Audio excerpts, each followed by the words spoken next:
Get your things and get out of this house immediately. Do not say anything to your children." The plumber's words still echoed in my ears as I stared out my kitchen window. The morning had started routinely, like all the others. Coffee steamed in my favorite mug, the white porcelain one with small flowers that had belonged to my mother. The sun's rays filtered through the curtains, illuminating the dust particles dancing in the air. My house was my sanctuary. Every corner had a story. Every object held a memory. The cream-colored walls I had painted myself 3 years ago, the dark wood furniture I had inherited from my parents, the family photographs that decorated the fireplace mantel. Everything seemed perfect, orderly, peaceful. Evan had left early for work, as always. My oldest son had a habit of disappearing before dawn and returning after dark. He worked for a construction company, he said. Although lately, he seemed more tired and distant than usual. His eyes avoided mine during dinner. He answered with monosyllables when I asked about his day. Lauren, my younger daughter, had moved back home 6 months ago after her divorce. 38 years old and back in the nest, bringing with her 2 suitcases and a sadness that seemed to cling to her skin like a second layer. She spent hours locked in her old room, coming out only for a quick bite and then locking herself away again. She said she needed time to heal, to find herself. I understood the pain.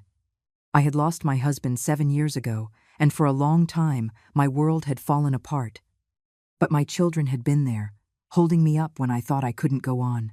That's why when they needed me, I opened my arms and my home without asking questions. The routine had become predictable.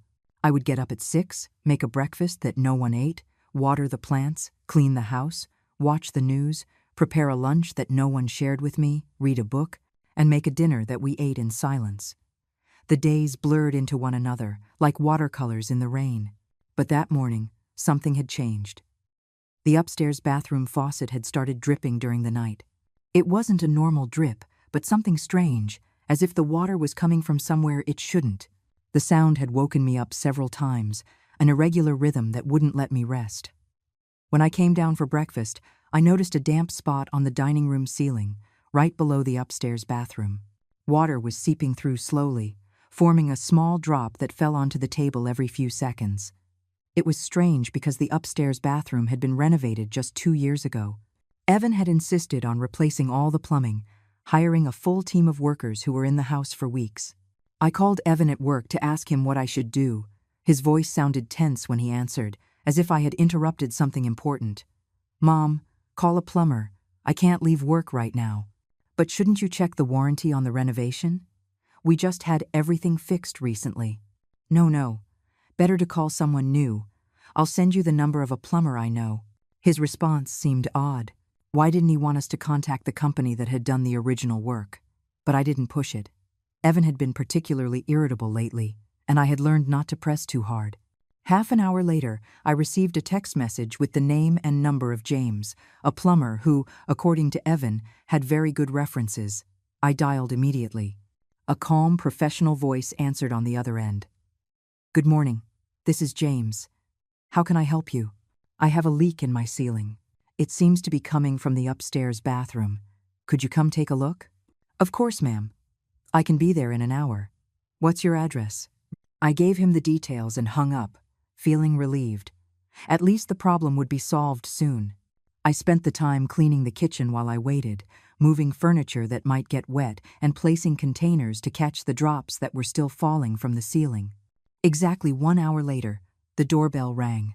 I opened the door to a man in his 50s, of medium height, with graying hair and kind eyes behind a pair of glasses. He was wearing blue overalls and carrying a toolbox that looked like it had seen many years of work. "Mrs. Davis?" he asked. "I'm James, the plumber. Please, come in. The problem is over here." I led him to the dining room and showed him the stain on the ceiling. He looked up, frowning slightly, and nodded. "I'll need to check the upstairs bathroom first, and then I'll have to go down to the basement to look at the main pipes." "Of course. Make yourself at home." James went up the stairs with a confident step, and soon I heard the sound of his tools at work. After a few minutes, he came back down with a thoughtful expression. "Ma'am, I need to check the basement. Is there direct access from here?" "Yes. The door is in the kitchen. Do you need me to come with you?" That won't be necessary. I can handle it myself.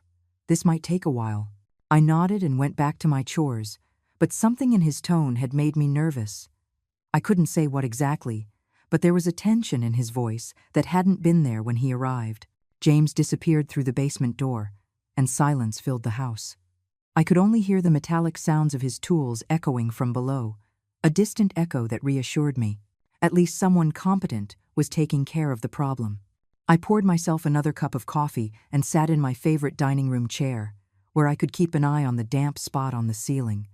It had stopped dripping, which was a good sign. Maybe James had already found the source of the problem and was fixing it. I looked at the wall clock. It was 11 o'clock in the morning. Lauren was still sleeping, as was her habit lately. Since her divorce, her sleep schedule had become completely erratic. Sometimes I would hear her pacing in her room late into the night. Other times she wouldn't leave her room until well into the afternoon. I was worried about her. As a mother, you develop a certain intuition for when something isn't right with your children, no matter how old they are. Lauren had lost weight, had dark circles under her eyes, and a paleness that wasn't normal for her. I had suggested she see a doctor, but she always found excuses to postpone the appointment. "I'm fine, Mom. I just need time to process everything that happened with Kevin," she would say every time I brought it up. But I wasn't convinced. Her ex-husband had been a troubled man. That was true. But Lauren seemed to be dealing with something deeper than just the pain of a breakup. The noises from the basement continued for almost an hour. Occasionally, I heard James moving around in different areas, dragging something heavy, gently tapping the pipes to test them. He was a meticulous worker, and I liked that. Too many professionals these days did rushed, superficial jobs. I decided to prepare some lunch. Maybe the smell of food would wake Lauren up, and we could share a meal together, like in the old days. I opened the refrigerator and checked what I had: chicken, fresh vegetables, rice. I could make that chicken pot pie she used to love as a kid. As I chopped the onions, I remembered the family Sundays from years ago. My husband would sit on the couch reading the newspaper. Evan would play in the yard with his toy cars, and Lauren would help me in the kitchen, standing on a chair to reach the counter. The house would be filled with laughter, conversations, life. Now everything was different. Sundays had become silent, almost melancholic. Evan came home late from work, even on weekends, always with some urgent project to attend to. Lauren would spend the day in her room or go out without saying where she was going. I had gotten used to the loneliness, but that didn't mean I enjoyed it. The sound of footsteps coming up from the basement interrupted my thoughts.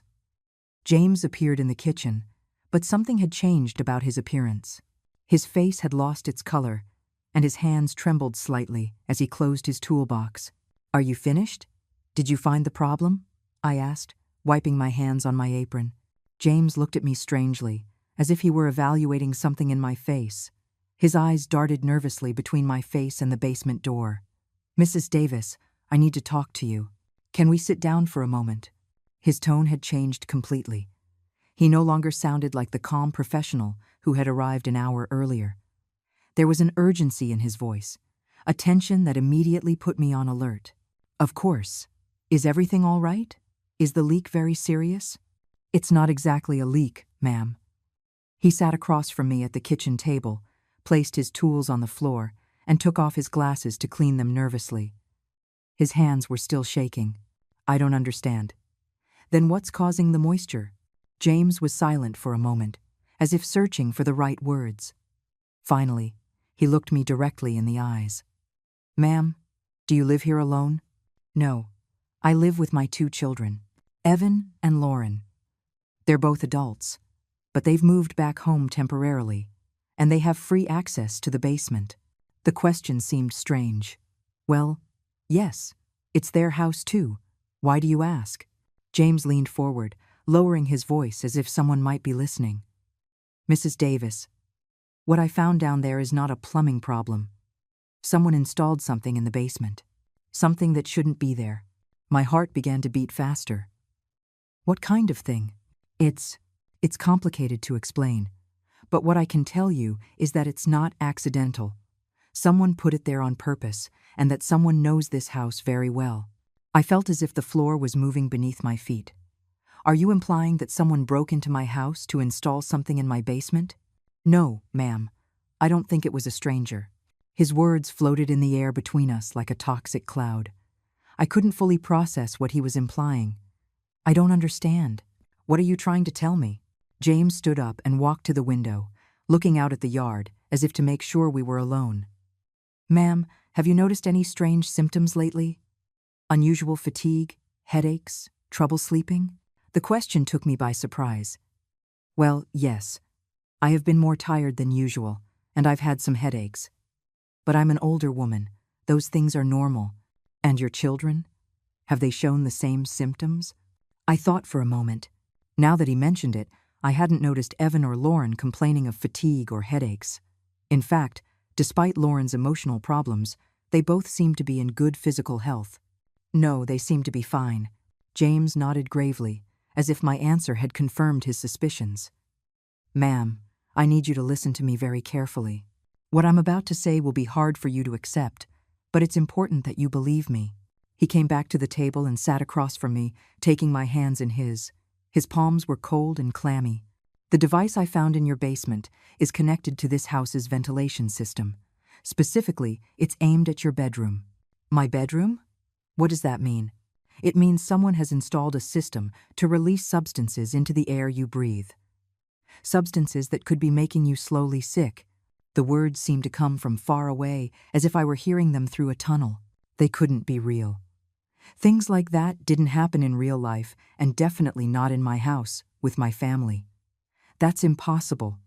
There must be a mistake. Maybe it's some kind of air purifier they installed during the renovation, and you don't recognize it. James shook his head firmly. Ma'am, I've worked in plumbing for over 20 years. I've seen all kinds of plumbing, ventilation, and filtration systems. What's in your basement is not an air purifier. It's something else entirely. I stood up from the chair. I needed to move, to do something with the nervous energy building in my chest. This can't be happening. There must be a logical explanation. There is, James said in a low voice. Someone in this house wants to harm you. James's words echoed in my head like funeral bells. Someone in this house wants to harm you. I gripped the back of the chair, feeling as if my legs might give out at any moment. No, that's impossible. My children would never hurt me. I raised them. I love them. They love me. You must be mistaken. James stood up slowly, with the expression of someone about to deliver devastating news. Mrs. Davis, I understand this is difficult to accept, but I need you to come with me to the basement so you can see with your own eyes what I found. I shook my head violently. I don't want to see anything. I want you to leave my house right now. You're crazy if you think I'm going to believe that my own children. Please, he interrupted in a soft but firm voice. Just 5 minutes. If after seeing what I'm about to show you, you still think I'm wrong, I'll leave immediately and you'll never hear from me again. Something in his tone stopped me. He didn't sound like a madman or someone making up stories. He sounded like a man who had seen something terrible and didn't know how to communicate it without destroying my world. What exactly did you find down there? It's better if you see for yourself. Words wouldn't do it justice. I looked towards the stairs leading to the upper floor, where Lauren was probably still sleeping. Then I looked at the basement door. For 40 years, I had gone down to that basement hundreds of times to do laundry, get Christmas decorations, store things we no longer used. It was a familiar space. Safe. All right, I finally said. But only 5 minutes. James nodded and took a flashlight from his toolbox. You're going to need this. The lighting isn't very good in the area where it's located. I followed James to the basement door, my heart beating so hard I was sure he could hear it. We went down the wooden stairs that creaked under our feet, the same sound I had heard thousands of times before. But now every creak seemed sinister, like a warning. The basement had the familiar smell of dampness and age. Cardboard boxes were stacked against the walls, the washer and dryer in their usual corner. The gardening tools hung neatly. Everything seemed normal. Over here, James whispered, heading towards the farthest corner of the basement, behind the furnace. I followed him, my eyes slowly adjusting to the dim light. James switched on his flashlight and aimed it at a section of the wall I rarely visited. At first, I didn't see anything unusual. What am I supposed to be seeing? Look closer. Behind those pipes. I followed the beam of his flashlight, and then I saw it. Tucked between the normal plumbing pipes was something that definitely didn't belong there. A series of thinner tubes, made of what looked like specialized plastic, connected to a metal box the size of a toaster. What is that? Come closer. I moved nearer, and James aimed the light directly at the device. Now I could see that it had several compartments. Some contained different colored liquids, others had what appeared to be digital timers with red numbers blinking. This is connected to your house's ventilation system, James explained in a low voice. Specifically, these tubes go up and connect to the air ducts that lead directly to your bedroom. I touched one of the tubes with trembling fingers. It was warm, as if it had been running recently. What kind of liquids are those? I'm not a chemist, but from the smell and consistency, I'd say they're substances designed to cause gradual effects on whoever inhales them. Chronic fatigue, a weakened immune system, maybe something more serious over time. My mind refused to fully process what I was seeing. But this requires technical knowledge, specialized installation. It's not something you can do in an afternoon. Exactly. Whoever did this knew exactly what they were doing, and they had unlimited access to your house for as long as necessary. I remembered the bathroom renovation from 2 years ago. The workers had been in the house for weeks. Evan had personally supervised the entire project, insisting that I not worry about the technical details. The renovation, I whispered. During the bathroom renovation, there were workers here constantly. Who supervised that renovation? I didn't want to answer. I didn't want my suspicions to be confirmed with words. My son Evan. He took care of everything. James nodded gravely. Ma'am, this system wasn't installed in 2 days. It required planning, the purchase of specific materials, and someone with knowledge of ventilation and basic chemistry. Nausea rose in my throat. Evan works in construction. He would know how to do this. And his daughter. Lauren studied chemistry in college before she got married. The pieces of the puzzle began to fit together in a horrible, perfect way. The symptoms I had been experiencing for months. The constant fatigue, the headaches, the feeling of weakness I attributed to my age. Evan's insistence on renovating the bathroom. Lauren's sudden return home just when my more serious health problems began. How long has this system been running? I asked in a broken voice. James examined the digital timers. From the wear on the components and the amount of residue in the tubes, I'd say at least 8 or 9 months. 9 months. Exactly when I had started to feel constantly sick. Exactly when I had started to think that maybe I was developing some age-related illness. Oh my God, I murmured, leaning against the wall to keep from falling. Ma'am, there's something else you need to see. James aimed the flashlight at another angle of the device, revealing a small digital screen displaying numbers and graphs. This system is programmed to gradually increase the concentration of the substances, which means that over time, the effects become more severe. More severe how? Without proper medical treatment and continued exposure, it could be fatal in a few more months. The words hit me like an avalanche. My own children, my own flesh and blood, had been trying to slowly kill me. Not in a fit of rage, not out of passion, but in a calculated, systematic way, allowing me to suffer for months before I died. Why? I whispered. Why would they do this? James switched off the flashlight and gently took my arm to guide me towards the stairs. That's a question only they can answer. But ma'am, you need to get out of this house immediately. We went up in silence. My legs felt like jelly. My mind was only half working. When we reached the kitchen, reality hit me with renewed force.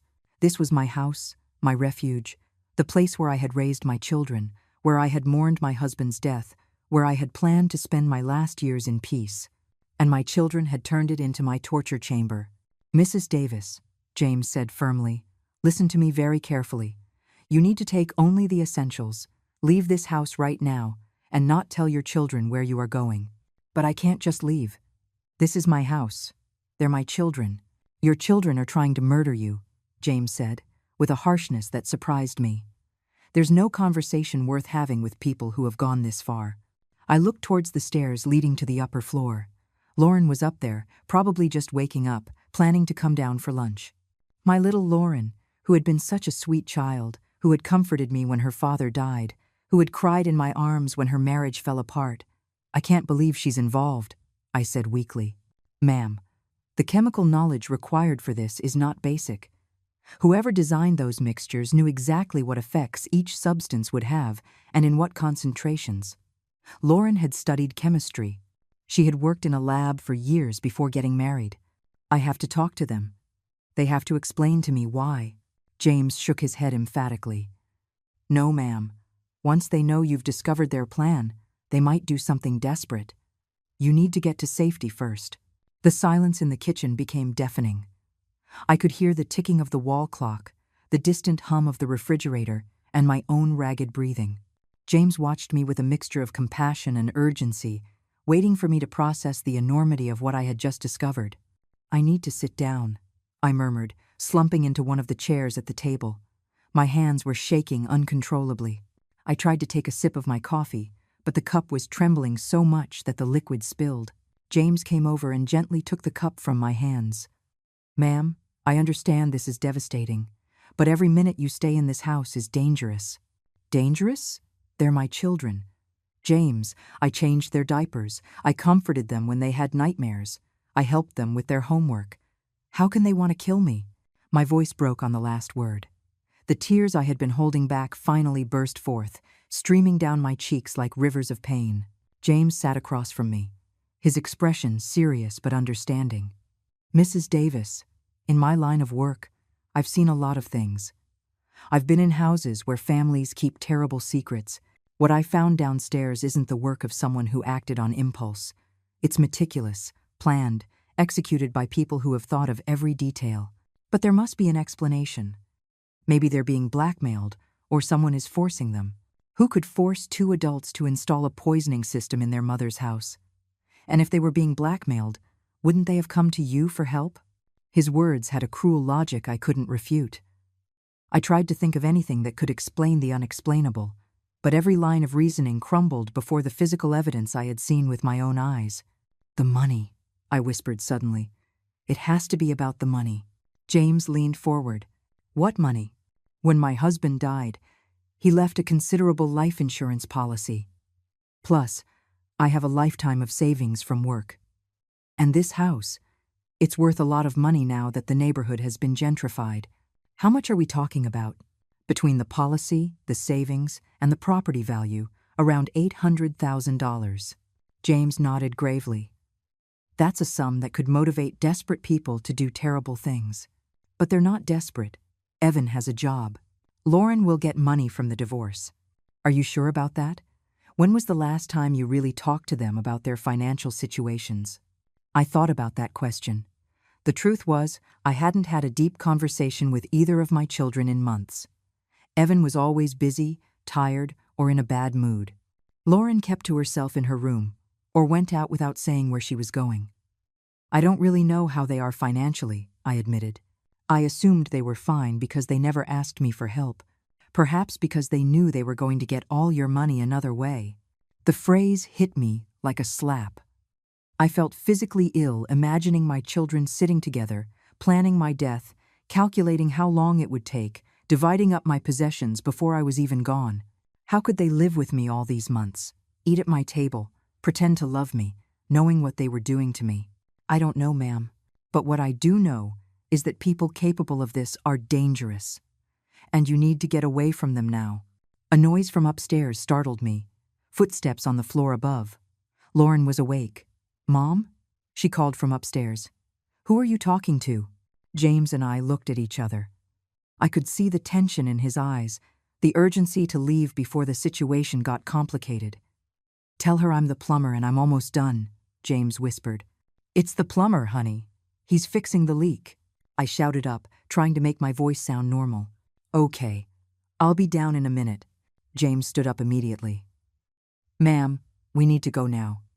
Do you have your important documents somewhere accessible? They're in the safe in my bedroom. Go get them. Take only what's essential. ID, bank papers, some clothes. I'll wait here to make sure your daughter doesn't come down. I stood up on shaky legs. Every step towards the stairs felt like walking towards a cliff. I went up, trying to make as little noise as possible. Though my heart was beating so loudly, I was sure it could be heard throughout the house. My bedroom looked the same as always. The bed perfectly made, the family photos on the nightstand, the closet organized by color. But now I knew there was poison seeping into this space, designed specifically to weaken me until it killed me. I opened the safe with trembling hands. Inside were my most important documents. My will, the deed to the house, insurance policies, bank information. I took everything and stuffed it into a small handbag. Then I went to the closet and grabbed a few basic items of clothing. As I packed, my eyes fell on a photograph on my dresser. It was from last Christmas, just 8 months ago. Evan, Lauren, and I were smiling in front of the Christmas tree. Evan had his arm around my shoulders. Lauren was giving me a kiss on the cheek. In that picture, they looked like the loving children I thought they were. But now I knew that by then, they had already started poisoning me. Evan had already installed the system. Lauren had already calculated the chemical doses. And there they were, smiling, faking love, while they carried out my slow execution. I took the photograph and put it in my bag. Not because I wanted to remember this moment, but because I needed to remember that the people closest to us can be the most dangerous. I heard voices downstairs. Lauren had come down and was talking to James. Her voice sounded normal, almost cheerful, as if she weren't a murderer chatting with the man who had discovered her crime. I went down the stairs as quietly as possible. From the last step, I could see Lauren in the kitchen, dressed in pink pajamas and slippers, her hair messy from sleep. She looked so innocent, so vulnerable. So the problem was the old pipes after all, she was saying to James. Exactly, he replied in a professional voice. It's all fixed now. You shouldn't have any more problems. What a relief. Mom was so worried about that leak. Lauren turned and saw me coming down the stairs with the handbag. Are you going out, Mom? The question froze me. How could I lie to her? How could I pretend to be normal when I knew what she had done? Yes, I have some errands to run, I said, trying to keep my voice steady. Do you want me to come with you? I don't have any plans today. The offer terrified me. What if I went out with her? Had she planned to do something if she suspected I had discovered their plan? No, that's not necessary. It's just boring bank stuff. James approached with his toolbox. Well, Mrs. Davis, my work here is done. You shouldn't have any more trouble. I understood it was his way of telling me it was time to go. How much do I owe you? I asked, keeping up the charade. $60. I took the money out of my bag and handed it to him, our eyes meeting for a moment. In his gaze, I could see determination and protection. Thank you for everything, I said, and the words had a much deeper meaning than Lauren could understand. A pleasure to help you, ma'am. James headed for the front door, and I followed him, feeling Lauren's eyes on us. Are you sure you don't want me to come with you, Mom? You look a little pale. I turned to look at her one last time. My younger daughter, the baby I had held in my arms, whom I had cared for when she had a fever, whom I had comforted during her childhood nightmares. Now I saw her with completely new eyes, and what I saw terrified me. I'm fine, dear. I'll be back later. I love you, Mom, she said with a sweet smile. The words that once would have filled my heart with joy now sounded like poison to me. How could you say you love me while you're slowly killing me? I love you too, I lied, because I didn't know what else to do. I left the house that had been my home for 40 years, not knowing if I could ever return. Once outside the house, the fresh air hit my face like a revelation. I hadn't realized how suffocating that environment had become until I escaped it. James walked quickly to his truck parked in front of my house, and I followed him on legs that still trembled. Get in, he said, opening the passenger door. We need to get away from here before your daughter suspects anything. I got into the vehicle, clutching my handbag to my chest as if it were a life raft. James started the engine, and we began to drive away from my neighborhood. I looked in the side mirror and saw my house growing smaller in the distance. The house where I had been happy, where I had cried, where I had raised my children, where I had almost died without knowing it. Where are we going? I asked in a hoarse voice. To a safe place where we can think clearly, James replied, keeping his eyes on the road. There's a coffee shop about 20 blocks from here. We can sit down, talk about the next steps, and call the authorities. The authorities? You mean the police? Yes, ma'am. What we discovered constitutes attempted murder. This isn't something we can handle on our own. The word murder echoed in my head. My children weren't just ungrateful or greedy. They were potential murderers. Murderers who had been living with me, eating my food, pretending to care about my well-being while meticulously carrying out my death. I can't believe this is real, I murmured, looking out the window at the familiar streets that now felt strange and threatening. I know, it's hard to process. But Mrs. Davis, you made the right decision by leaving that house. What if we're wrong? What if there's an explanation we're not seeing? James glanced at me briefly before focusing on the traffic again. Ma'am, I installed ventilation systems for 15 years before becoming a plumber. What I saw in your basement is not a mistake. It's not a misunderstanding. It's a device specifically designed to disperse chemical substances into the air of your room. There is no innocent explanation for that. I knew he was right, but my mind kept desperately searching for an alternate reality where my children weren't monsters. How much longer do you think it would have been before it worked? Based on the timers and the concentration I saw, I'd say you had maybe 2 or 3 more months. Your symptoms would have gradually worsened until it looked like a natural illness. You probably would have developed severe respiratory problems, organ failure. You would have died slowly, and no one would have suspected a thing. Tears welled up in my eyes again. How can 2 people plan something like that? How can they look at their mother every day, pretend to love her, while they're killing her? I don't have an answer for that, ma'am. But what I do know is that people capable of this aren't going to stop because you confront them. If they find out you know the truth, they might accelerate their plans or try something more direct. The thought terrified me. Do you think they'll look for me? It depends on how desperate they are for the money, and how committed they are to their original plan. We arrived at the coffee shop, a small, cozy place with wooden tables and the aroma of freshly brewed coffee. James chose a table in the back, away from the windows and near a rear exit. When I realized he was thinking strategically about escape routes, the reality of my situation hit me again. A young waitress approached our table. "What can I get for you?" "2 coffees, please," James said, "and maybe something sweet for the lady. She's had a rough day." The waitress nodded and walked away. James waited until we were alone before continuing to speak. "Mrs. Davis, we need to talk about your options. The first is to call the police immediately and report what we found. And what would happen then? They would go to your house with a search warrant, examine the device, and arrest your children if they find enough evidence." The thought of seeing Evan and Lauren in handcuffs, taken away in a police car, turned my stomach, but the alternative was them continuing with their plan until they killed me. What's the second option? We could document everything ourselves first. Take photographs, get samples of the chemicals, build a solid case before involving the authorities. Would that mean going back to the house? Not necessarily. I could go back, under the pretext of checking that the repair worked correctly. I could take photographic evidence of the device.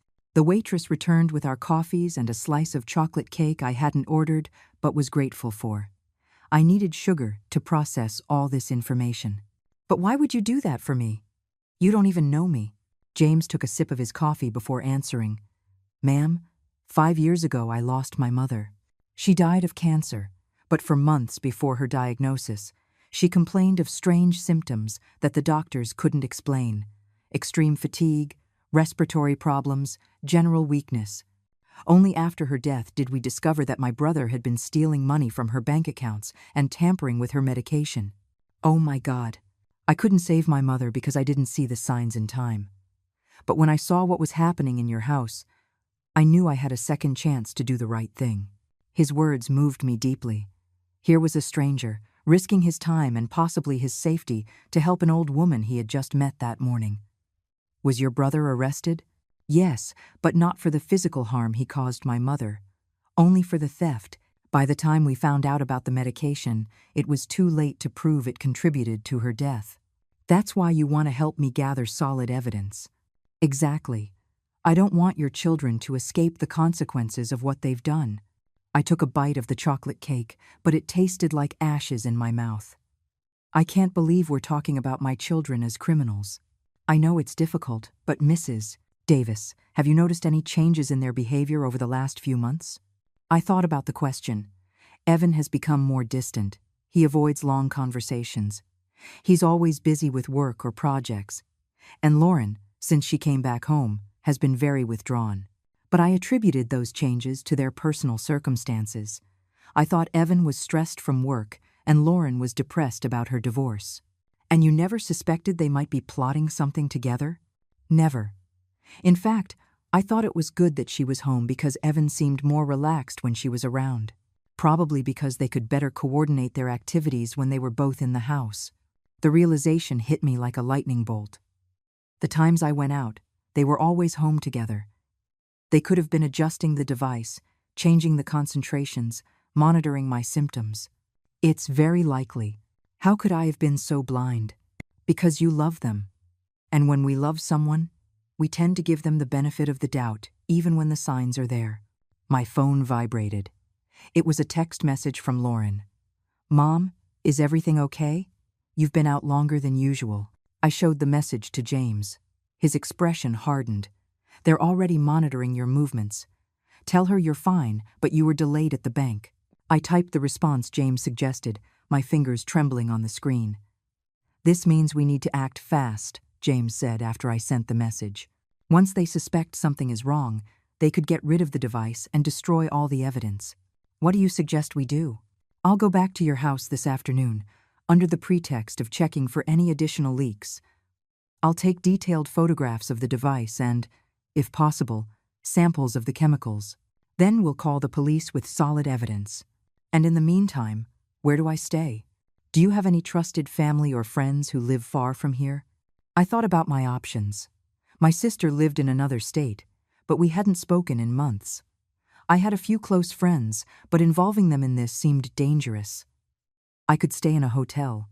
That might be the safest option for now. James took a card from his wallet and wrote a number on the back. "This is my personal number.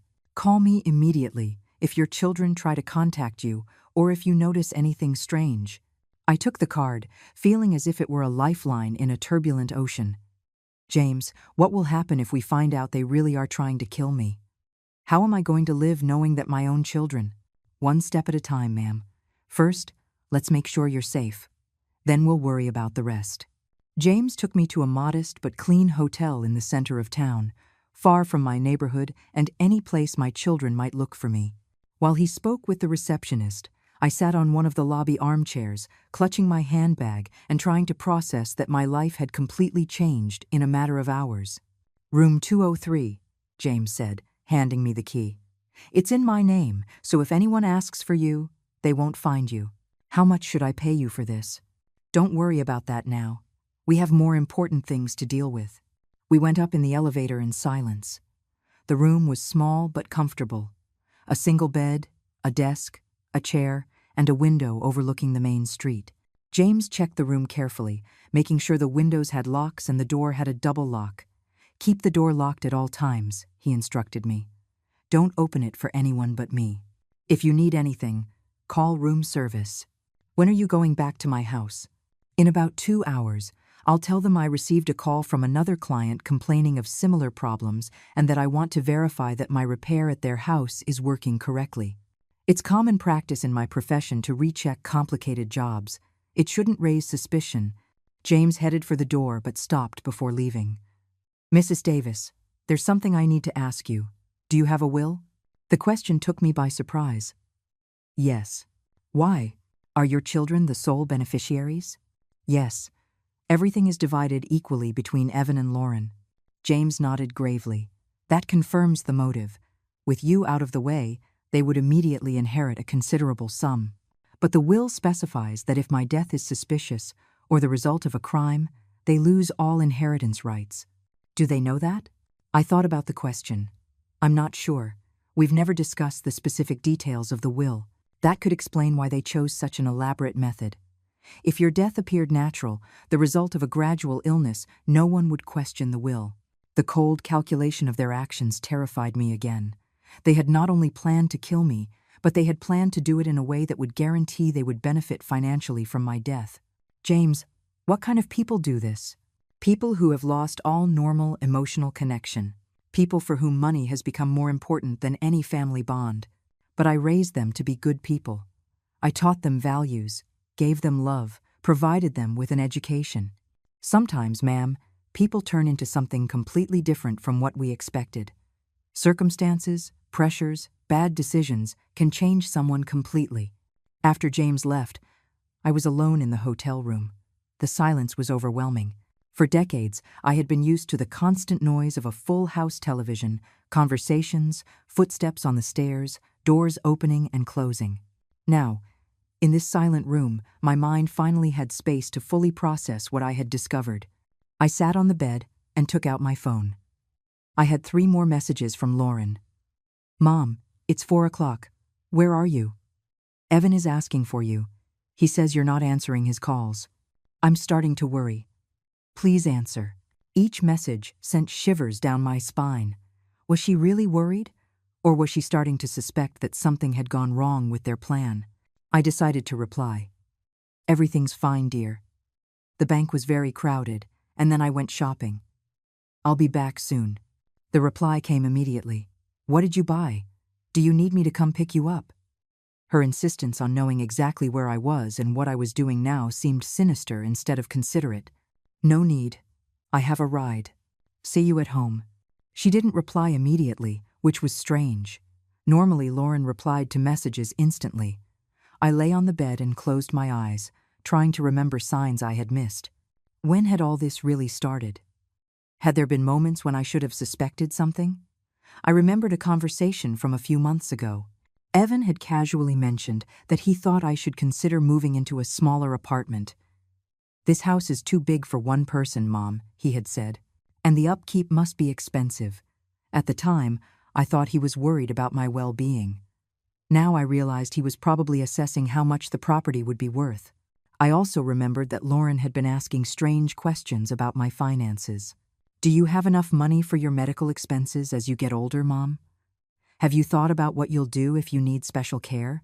I had interpreted these questions as normal filial concern, but now I wondered if she was calculating how much money would be left for them after my medical expenses. My phone rang, startling me. It was Evan. "Hi, Mom. Lauren says you've been out all day. Is everything okay?" His voice sounded tense, as if he were holding back some emotion.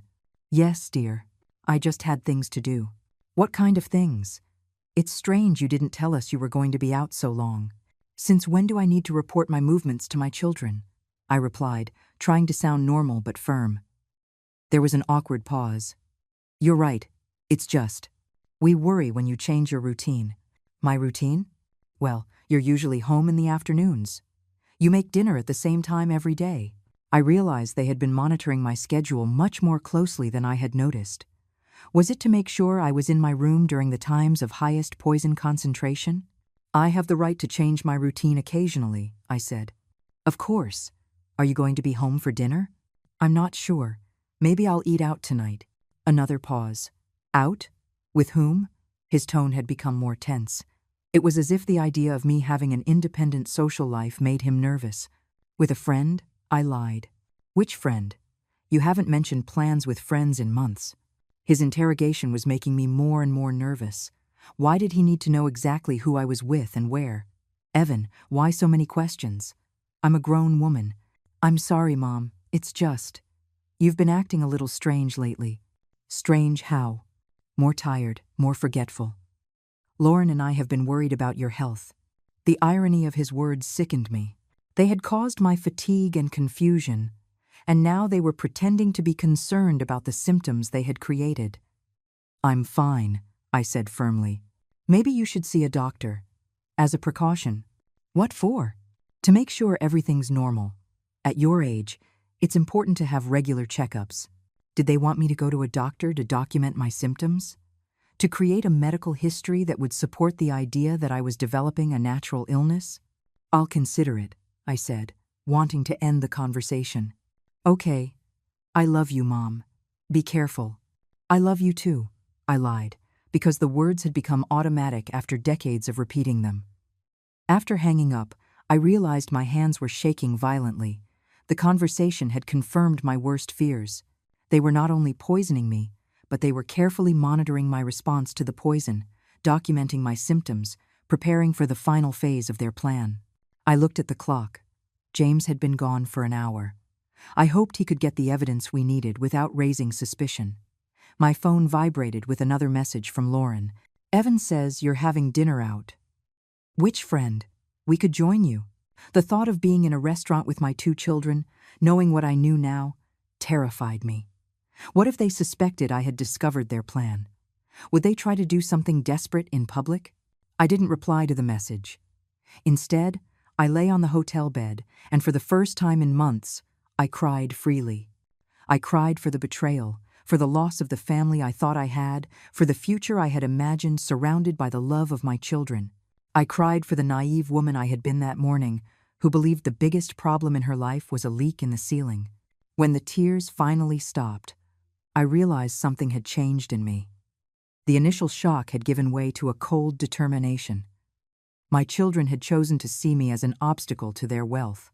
Now I had to choose whether I was going to be a victim or a survivor. The phone rang at 6 o'clock in the evening.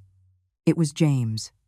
"Mrs. Davis, I have the evidence, but there's something else you need to know. Can you meet me in the hotel lobby in 10 minutes? What did you find? It's better if we talk in person. And ma'am, prepare your mind for something disturbing."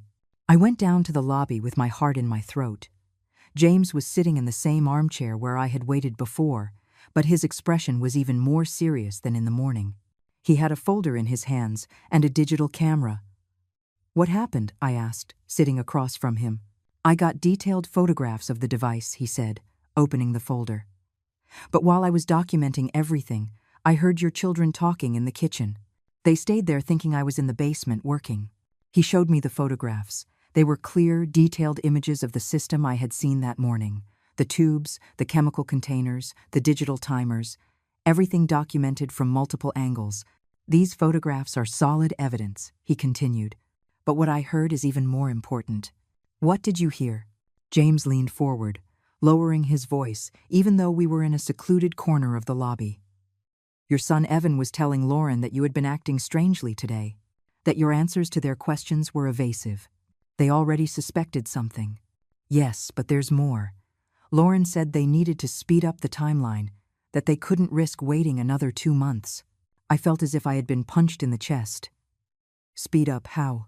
Evan mentioned something about a plan B. He said they had a second option that would be faster but riskier. "What kind of plan B?" They didn't give specific details, but Lauren mentioned something about making it look like a domestic accident, a fire or a fall down the stairs. The implications terrified me. If they could no longer kill me slowly with poison, they were willing to resort to more direct and violent methods. "They also said something about money," James continued. "Apparently, Evan has gambling debts of almost $100,000, and Lauren isn't going to get anything from the divorce because her ex-husband found out she was having an affair." The pieces of the puzzle came together horribly. It wasn't just general greed. They were both financially desperate. Gambling debts? Evan owes money to lenders who aren't exactly understanding about late payments. Lauren mentioned they had been pressuring him, threatening physical violence. And Lauren's divorce? Apparently, her ex-husband hired a private investigator who documented her infidelity. Under the divorce laws, that means she receives no financial compensation. Suddenly, it all made horrible sense. Evan didn't just want my money, he desperately needed it to save his life. And Lauren had lost all hope of financial stability after her divorce. "So they really had no other choice," I murmured. "From their perspective, killing me was the only way to solve their problems. That's what I'm afraid of. And now that they suspect something is wrong, they could act impulsively." James pulled more photographs from the folder. "But there's something else I found." After they finished talking, they went down to the basement together. They wanted to verify that the device was still working correctly. "You followed them?" I hid in a corner and watched them.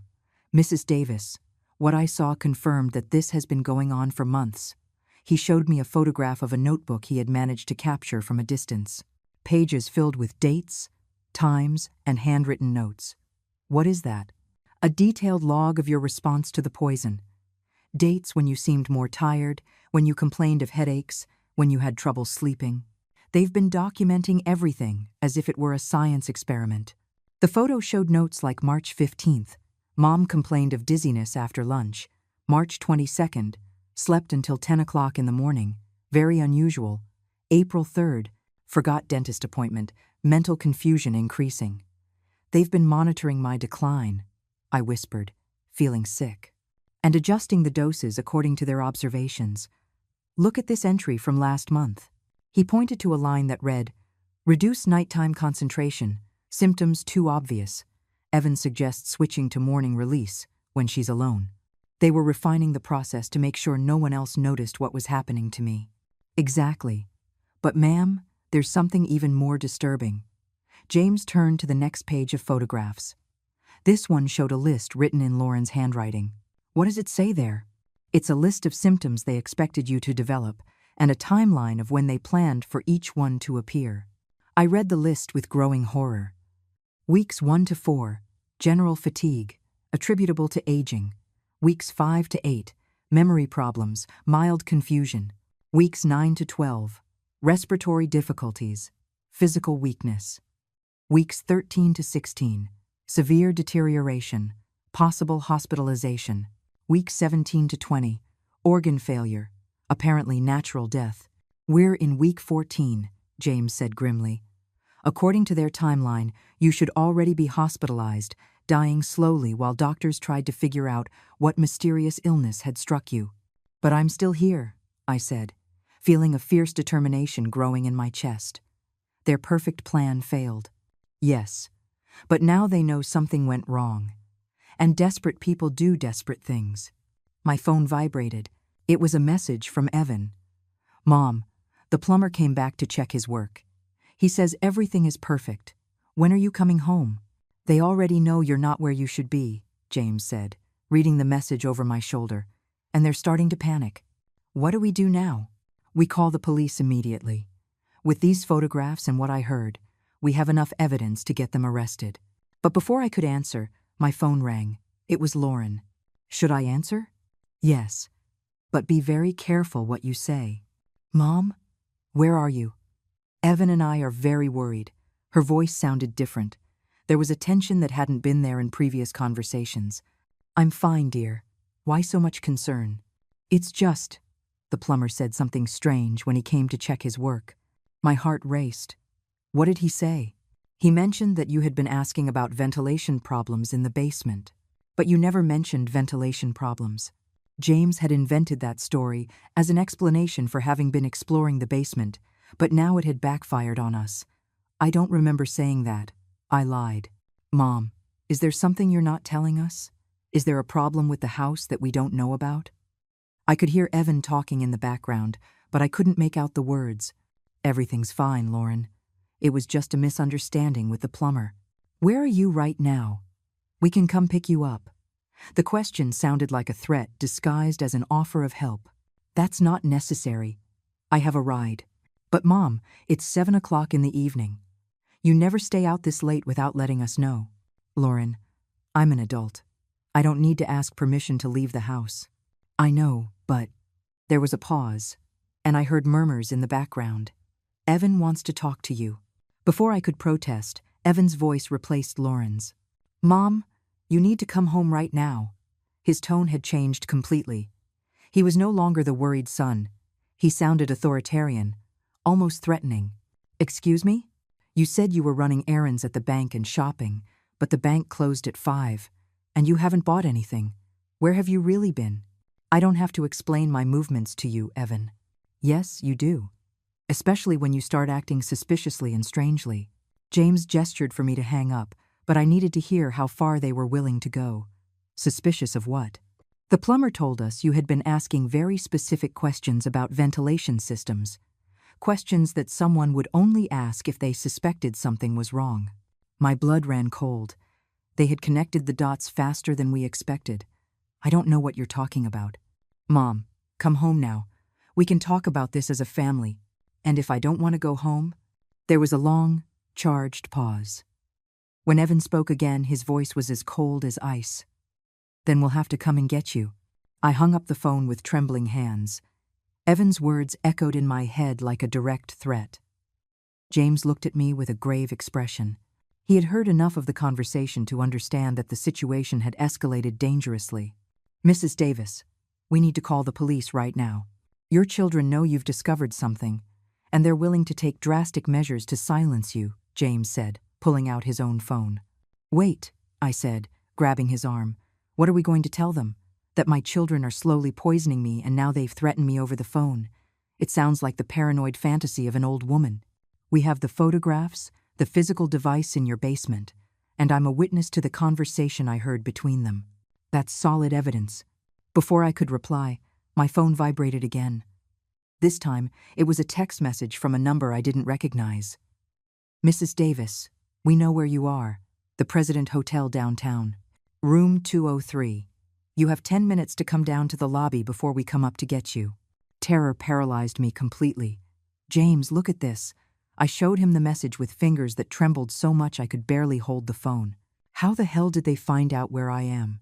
James looked around the lobby nervously. Did you tell anyone else where you were? No, nobody. Only you knew. Suddenly, I realized. Is your truck registered at the hotel?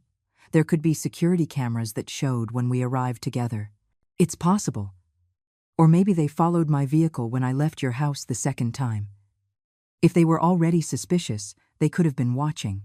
Another message arrived, this time from Lauren. Mom, we know you're at the President Hotel. We don't want to hurt you, we just want to talk. But if you don't come down voluntarily, Evan is going to come up to your room. And he's very upset right now. They're here, I whispered, looking towards the lobby windows.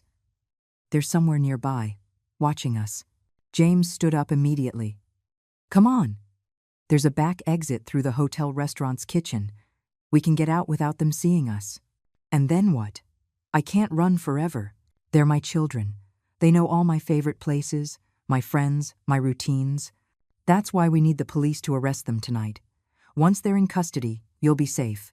As we walked quickly towards the back of the hotel, my phone rang again. This time I answered without looking who it was. Mom, why are you running from us? It was Lauren's voice, but it sounded different.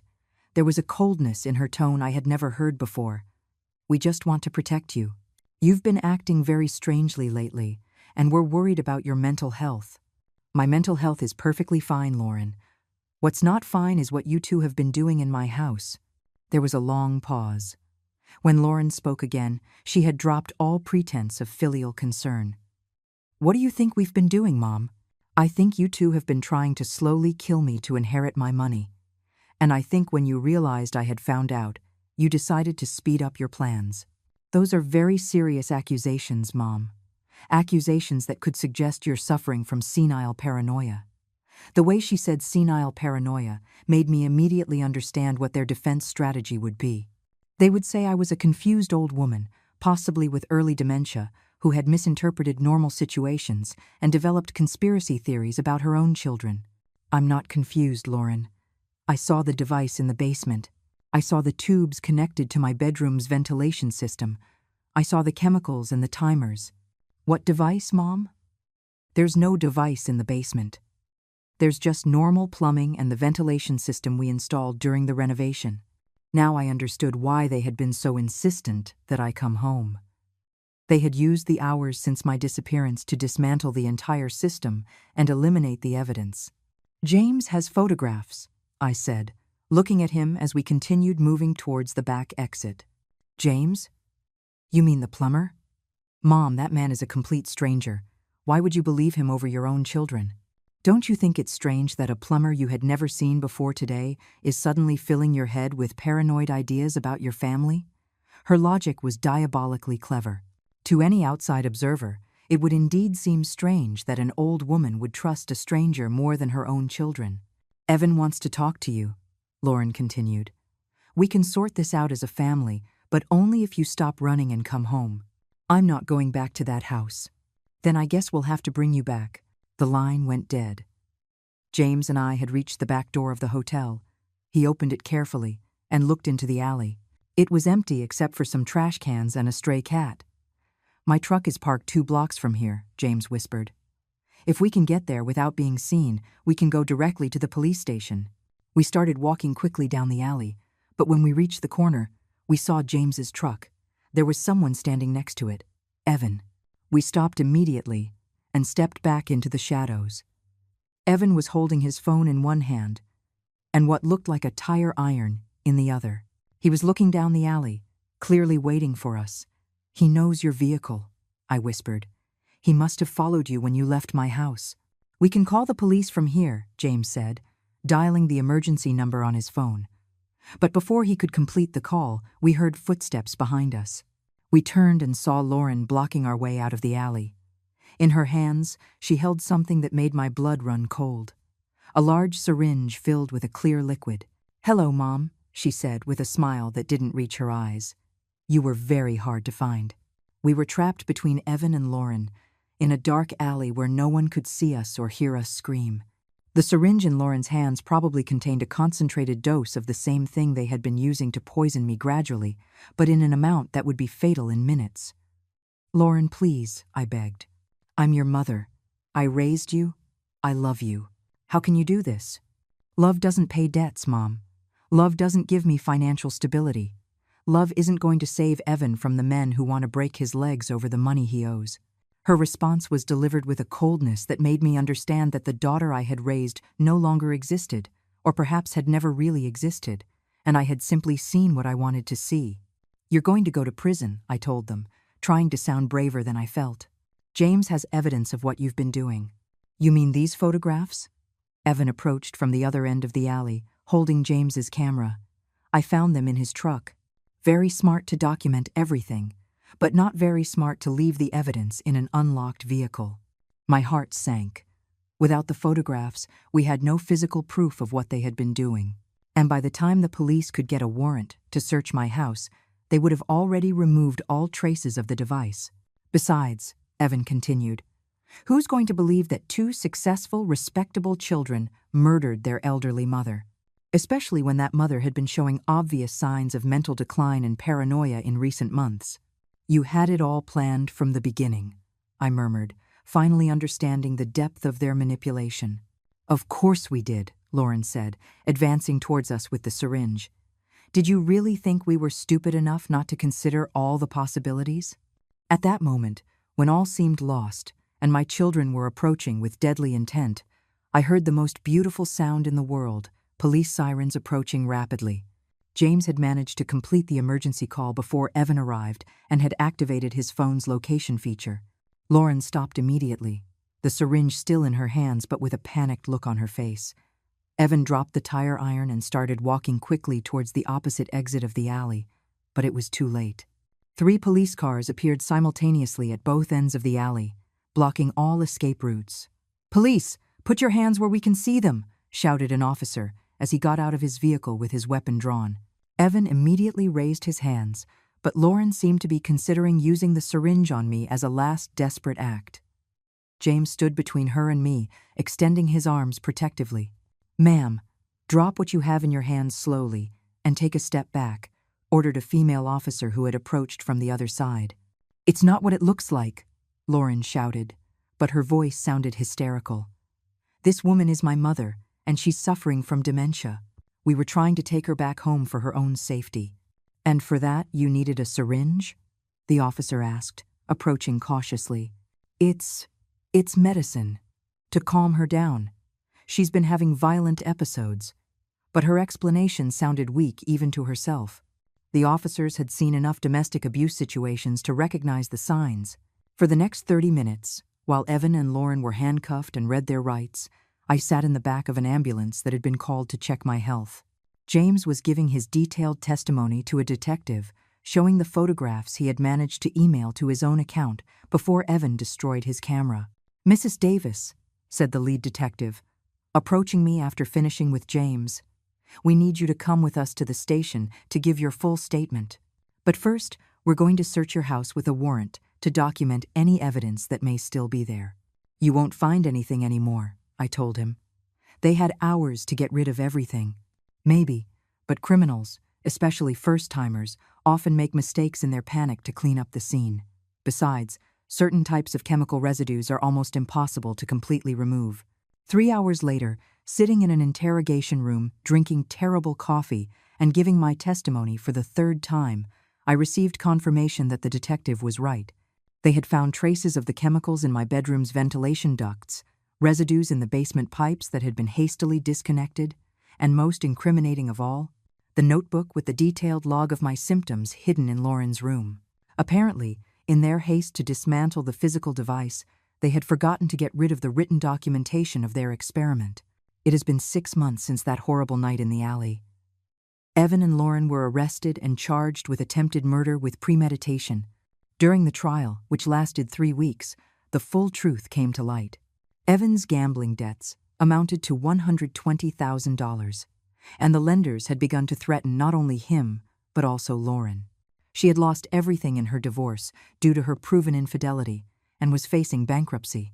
Together, they had calculated that my death would give them immediate access to $800,000 in life insurance, savings, and the value of the property.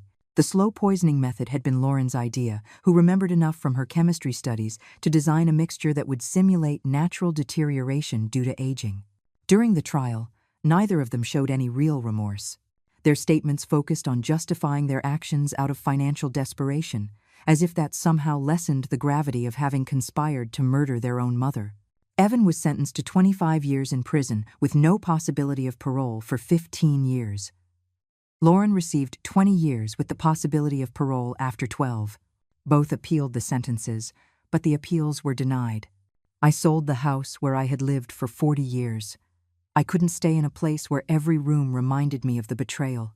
With the money from the sale, I bought a small apartment in a coastal city 200 miles away, where the ocean air helps to cleanse the toxic memories. James became more than just the man who saved my life. He became a dear friend. We write to each other weekly, and he visits me every few months. He helped me understand that not all people in the world are willing to betray trust for money. Some strangers can become true family, while some family can become dangerous strangers. Now, when I sit on my new balcony watching the sunset over the ocean, I reflect on the lessons I learned in the most painful way possible. True love is not based on shared blood, but on genuine actions and mutual care. Real family are the people who protect you when you are vulnerable, not those who take advantage of your vulnerability for their benefit. Sometimes I wonder if there were signs I should have noticed earlier, but I have come to the conclusion that when we trust someone completely, we tend to interpret even suspicious actions in the most benevolent way possible. That is not a character flaw. It is a natural human characteristic that manipulators exploit. And you, dear listeners, do you believe that a small detail can completely change destiny? In my case, a simple drip from the ceiling revealed a conspiracy that would have ended my life. Sometimes, salvation comes from the most unexpected places, and the deepest betrayals come from the places we consider the safest. Life teaches us that we must remain vigilant without losing the ability to trust, and that we must value people for their actions, not for their blood relationship to us.